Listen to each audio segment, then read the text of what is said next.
라고 하면 좋을 것 같아요. 위에 뭐 존속도 없다 라고 하면 배우자 단독 상속되는 거고요.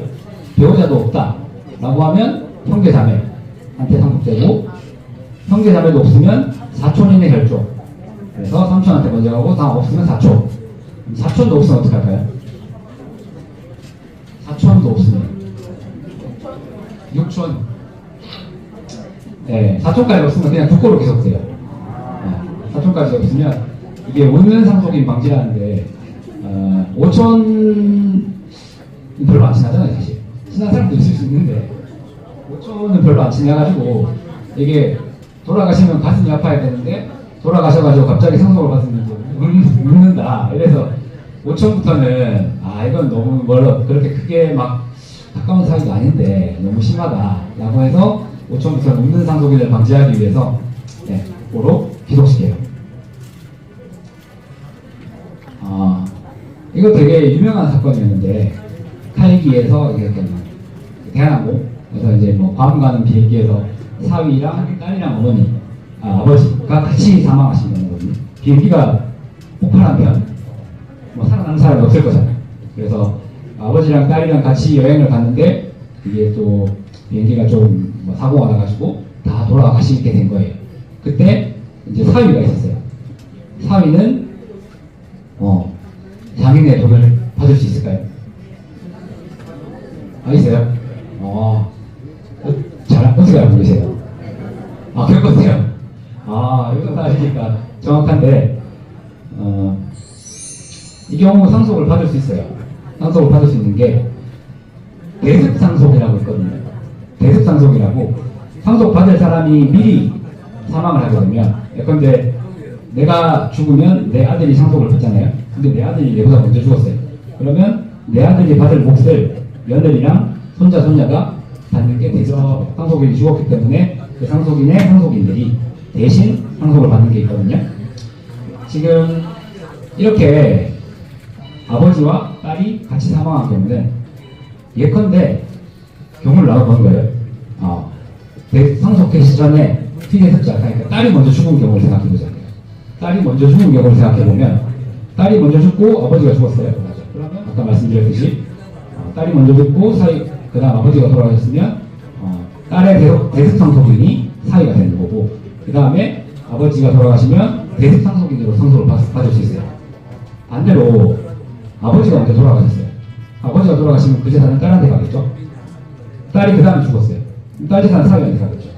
그래서 어떻게 하는데 가는 거니까 이렇게 동시에 사망한다고 추정되더라도 그냥 사위한테 상속권이 있다라고 판단한다라는 게 법원의 입장이에요. 상속재산 분할 같은 경우는 상속인들 사이에서 합의를 해야 돼요. 근데 자녀가 3명 있다고 해서요. 3명 있으면 3명이서 다 합의를 해야 돼요. 2명은 합의가 되는데 1명 합의가 안 돼요. 그럼 합의가 안 돼요. 그럼 합의가 성립 안 돼요. 아예 아무것도 못해요. 아무것도 못하는 경우가 생기기 때문에 저희가 실제로 그런 사례들을 봤어요. 이게 사업을 하시는 분인데, 사업을 하시는 분이 이제 뭐 사업 공장도 있으시고 공장에 땅도 있을 거잖아요. 그러면 이게 사망하시면 이제 그 집 같으면 5명이야.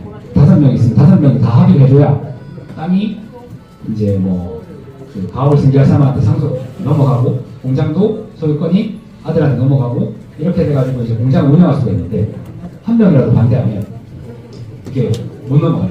그래가지고 한동안 이거 해야 되나 붓기도 안 넘어가고 아무것도 안 되는데, 그래서 그런 부분들이 굉장히 문제가 되는 상황이 있었거든요. 그래서 어떤 가업이 있으시다거나 아니면 이렇게 자녀들 사이에 분쟁이 있을 것 같다라고 하시면 미리 유언 공증을 해놓으시면 유언 공증에 따라 진행이 되기 때문에 공증을 해주시는 걸 추천드려요. 협의가 안 되면 결국 법원에 상속재산 분할 청구를 해요. 한 사람이 다른 사람을 상대로 자녀들끼리 전부 다 소송을 해가지고 받아갈 수밖에 없다 생각하시면 되고요. 유언의 자유가 있어요. 여러분들 지금 다 예컨대 내 재산을 누가 가져갔으면 좋겠다 이런 부분 생각하시는 분도 있을 거고, 자녀들이 여러 분 있으면 많이 가져갔으면 싶은 자녀가 있고 조금 적게 가져갔으면 싶은 자녀가 있을 수도 있는 거잖아요. 똑같이 가져갔으면 좋겠다라고 하면 상관이 없어요. 어차피 똑같이 가니까요. 상관이 없는데 조금 차이가 있다라고 하면 유언을 미리 해주시면 좋아요. 유언의 방법은 자필증서, 공정증서, 비밀증서, 부수증서, 녹음 이렇게 여러 가지 방법이 있는데요. 가급적 그 공증사무실에 가셔가지고 증서를 받으세요. 왜냐하면 이게 자필증서, 녹음, 비밀증서, 부수증서 이거 저희가 이제 보여드릴 텐데 이게 요건들이 있거든요. 자필증서는 전문, 연월일, 주소, 성명, 자사하고 날인해야 돼요. 한 개라도 빠지면 어떻게 될까요? 한 개라도 빠지면 효력 인정이 안 돼요. 그래서 모든 것들이 정확하게 들어가야 되기 때문에 녹음, 연월일을 말로 하고 증인이 있어야 돼요. 유언이 정확한가 그 성명을 구술. 이렇게 하니까 이거에 따라서 하려면 유언자가 이제 녹음하면서 자 유언의 취지는 누구한테 더 많이 주는 겁니다. 그 성명 유언자의 성명은 누구고 상속인의 성명은 누구이다.